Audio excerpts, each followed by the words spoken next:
na po si ma'am, no? Hiwalay na po sa asawa. Opo. O ikaw sir, hiwalay na rin? Hiwalay po, DJ. Okay, baka kayong pinagtagpo. Usap kayong dalawa. Wanted, sweetheart. Bata po. Sweetheart. Sana po. Oo. Think positive. Kung si Madam Bamba pa.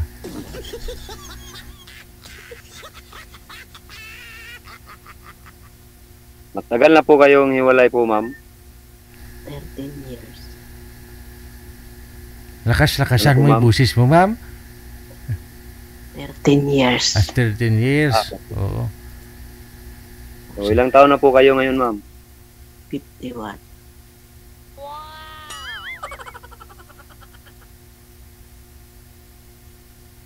Ipan? Oo. 51. Ayos. Ayos po. Lamig kasi. Pasensya na po sa ngayon, ma'am, kasi Okay lang. sa panggabi po yung ano ko, ma'am, kasi watchman po ako.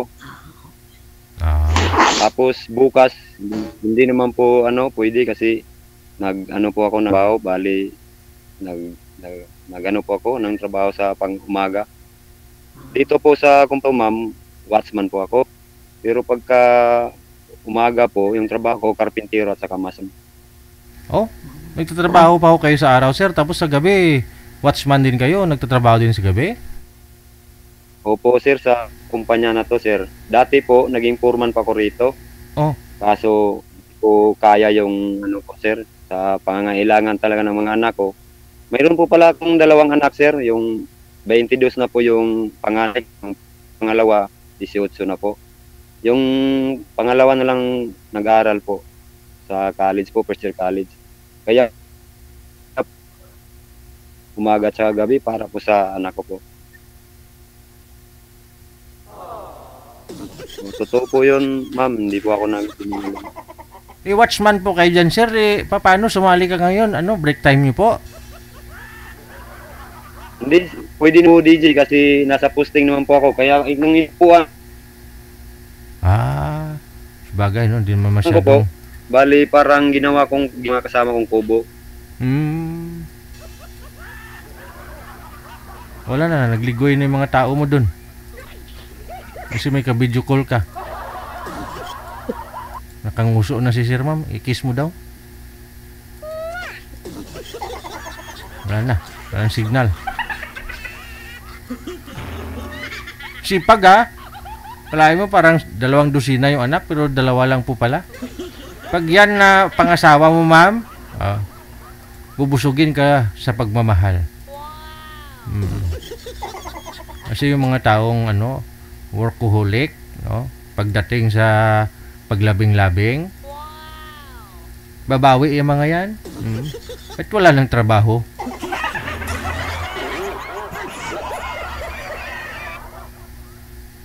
Baba niyo po muna yung tawag, ma'am. Tatawagan po natin ulit.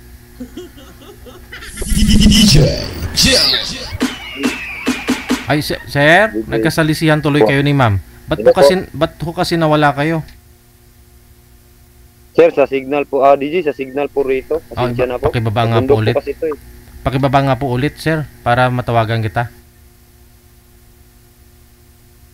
Ibaba niyo po muna ulit yung tawag.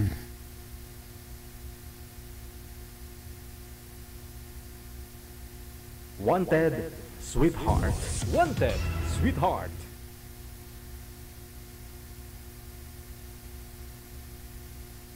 Ayan. Opo.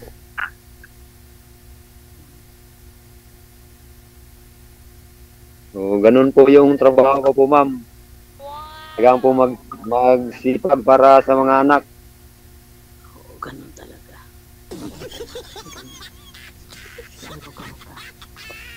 Huwag mo Hindi masyado. naman, hindi kita masyadong marinig, ma'am. Mahina kasi yung Taga saan ka? taga Mindanao po. Sa Agusan del Norte po. Kayo po, ma'am. Taga saan din po kayo? Iloilo. Iloilo? Iloilo. Ilongga? Ilongga, kagid? Hindi, Ilocano. May, alam kasi ako konti na ma'am. Nandito ako sa Canada. Sinsya na po sa signal. Okay lang. Umaga kasi dito eh. Madaling araw na, ma'am? Size. Oo. Kaya palang bagong gising po kayo. Hindi pa kayo bumangon dyan para mag ano?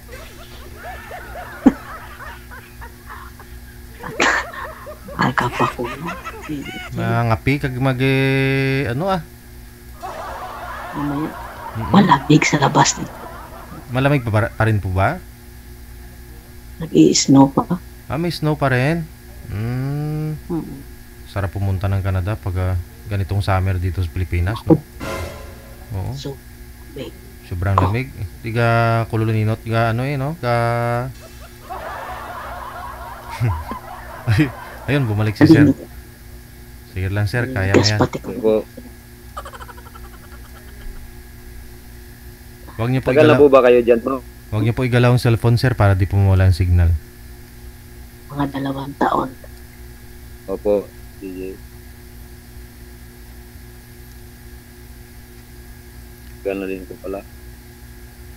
Kaya nakaganito ako si mga Kayo po ma'am, ilan na po yung anak niyo?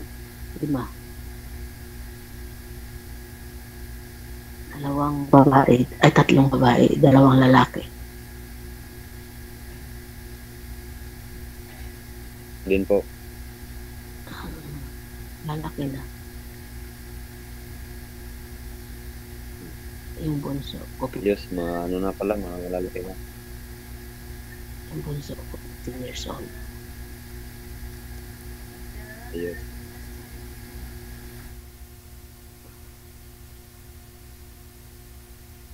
Tatrabaho ka dyan, baka pagalitan ka dyan. Oo, kasi Hindi po ma'am, ano po? baka ubos na yung mga bakal dun mamaya sir. Inila na ng mga ano. Bakal. Ito lang po sa likuran ko, bako po.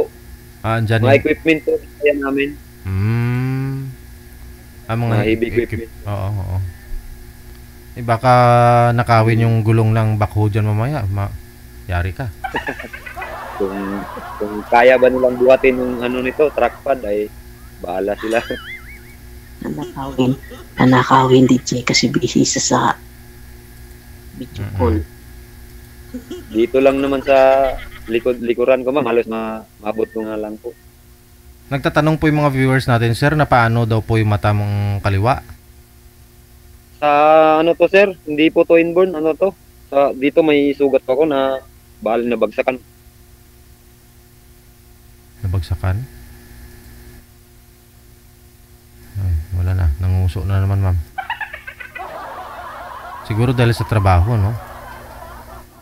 May na ang signal DJ. Mm-mm. Saka nagtatrabaho siya. Baka Siguro pagalitan siya.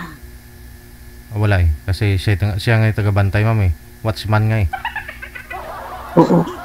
Ano na muna.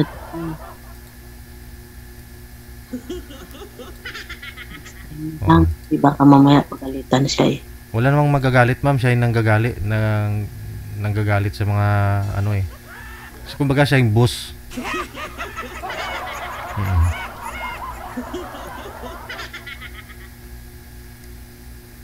Kasi hindi naman siya gagawing watchman o gwardiya kung hindi mapagkatiwalaan eh. Oh, kaya maswerte ka dito, ma'am, mapagkatiwalaan ho ito. Sir Liquido, kala ko po talaga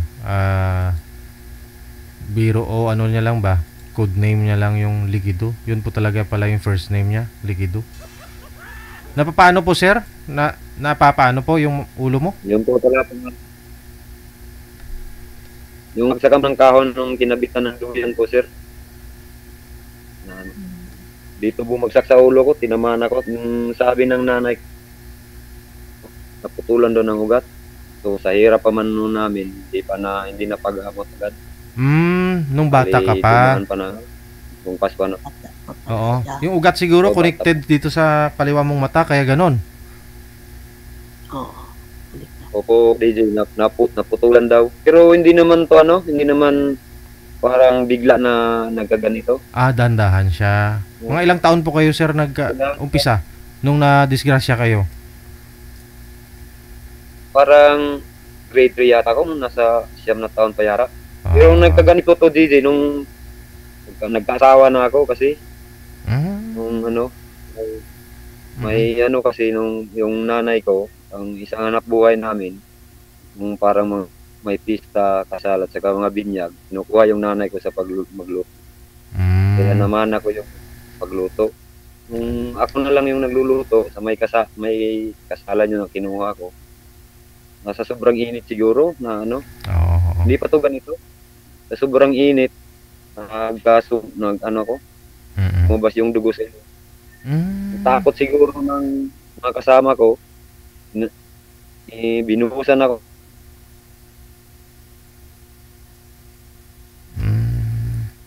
Kaya siguro napasma. Pag ganon siguro, no?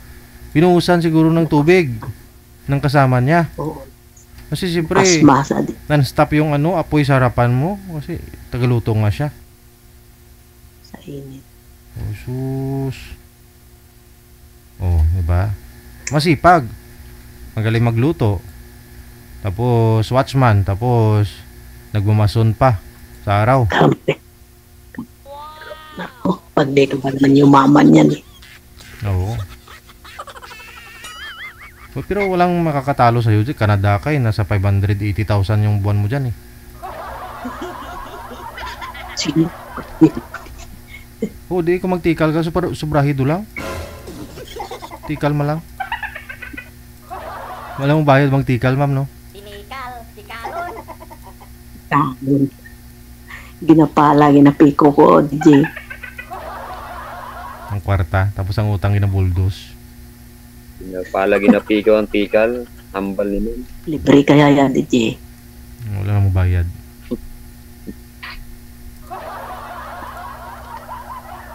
Ilang taon na po kayo, sir? 44 na po, ma'am. Bata pa pala, DJ. June 1 po, June 1, 1980 po. 44. Bata pa, DJ. Matanda po ako tingnan, ma'am, kasi bugbog sa trabaho. Ulan. Ganun talaga buhay. At sana po ba yung asawa nyo, sir? Buhay mahirap at saka buhay magsasaka. DJ? Sana po yung asawa mo? Nanay po ng mga anak mo? Oo. Ay, umuwi po sa kanila, sir. Ay, DJ, umuwi po. Hindi siguro nakatiis sa hirap. Nahuli niya na, DJ. Ba't po naghihirap pa? Kasi doble na nga po yung trabaho mo. Iwan ko sa kanya, ano pa hinanap. Hindi ko alam. Kasi pag uwi ko sa bahay, pagka umaga, kain, ligo, alis na naman, trabaho. Paghapon, alas 5, kain. Palit ng damit. Dito sa kumpanya. Yun lang, parang mga isang oras o ilang oras lang sa isang araw kami magkita.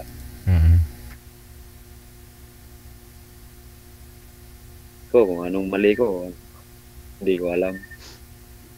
Naghanap na pang, DJ.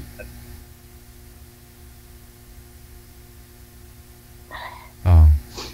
Ngayon po, sir, ano Hindi po? naghanap ng Ano, ma'am? Ano, ma'am? naghanap ng apam. Sino po? Si sir? Siguro. Ang asawa niya. Baka. Siguro.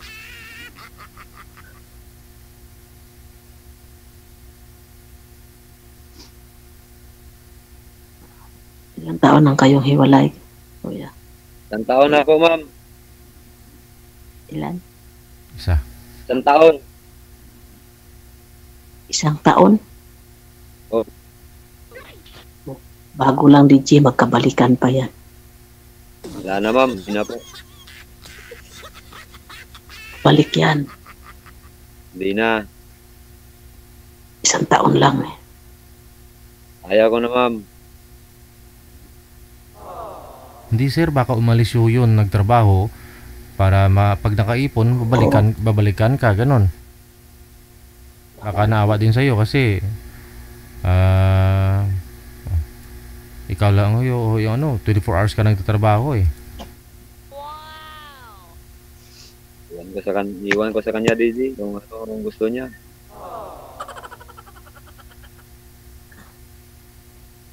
Kasi malalaki naman ng mga anak nyo eh. Kaya naghanap ng trabaho yun. Siguro. Tama lang yun. Huwag mo masyadong pagurin sarili mo, sir, kasi isa ng anak mo lang din naman po yung nag-aaral sa ngayon, di ba? Tapos na yung isa. Tapos na po, DJ. Oo. Hindi po bayaan sarili mo. Huwag mo masyadong mamahalin ka pa ni mamo. Dadalhin ka pa sa Canada. Ano na, ma'am, ito? Doon ka na mag-watchman sa Canada. Sana po. Wala namang watchman doon, DJ? Meron na. Doon ako last week eh. Oh. Hindi ko alam. Saan mo galing? Nabuli. Doon nga po, sir, galing sa Vancouver ako sa Canada nung last week. Oo. Nag-ano din ako doon, watchman. Nagbibilang ng mga sasakyang dumadaan. Ayaw nga pala. Dapat DJ pumunta ka ng Calgary. Nag-i-snow dito. Oo. Kung gusto ba ni ma'am, sino bang ayaw?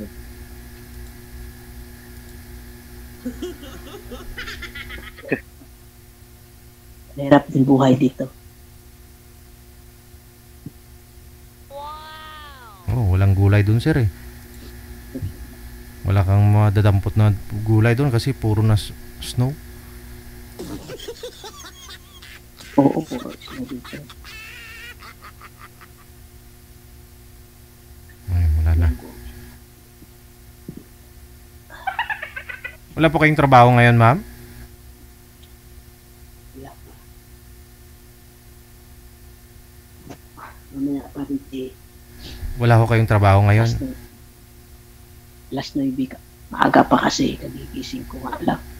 Alas 9 hanggang Hanggang 8 hours. Ayun, sir. Wag kang bumitaw, sir. Sige. Tanong pa, sir. Nantok ka naman. Wow. Baka nantok na si ma'am mo. Ayan o. Nagigising nga Nantok lang. na si ma'am. Nagigising lang. Akala ko inaantok na sa nahitingin sa mukha ko. Nagigising ko lang. Ayos. Para hindi masyado marinig boses ni ma'am. Maaga kasi. Nagigising ko pa lang. Akala ko kasi inaantok ka na. Hindi. Nagigising ko lang. Kasi biyuda na po ito si ma'am, sir eh. Ikaw po kasi, yung asawa ho ninyo, hindi po ba siya nagpaalam nung umalis, sir? Hindi po, sir. Oh. Bit-bit niya lang po yung mga damit niya tapos umalis? Opo. Kahit yung mga anak po ninyo, hindi nagpaalam sa mga anak mo? Naalis siya? Yung isa kasi, saka yung isa, Babalik yun, DJ. kami lang dalawa sa bahay. Oh. Ano po, nagbo-boarding yung mga anak po ninyo? O kasi nag-aaral eh. Nagpapalipas lang ng sama ng loob yun, DJ. Siguro. Baka nag-away sila. Kasi 1 year pa lang.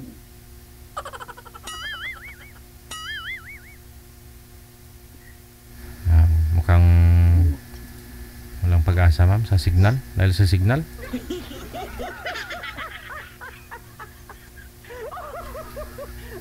Yun na lang po siguro, ma'am, no? Connected naman na kayo. Pang ilang sali mo na po ito. So, entertain mo muna. Kausapin mo lang si sir. Ha? Okay, sige. Madamo nga salamat. DJ Jill.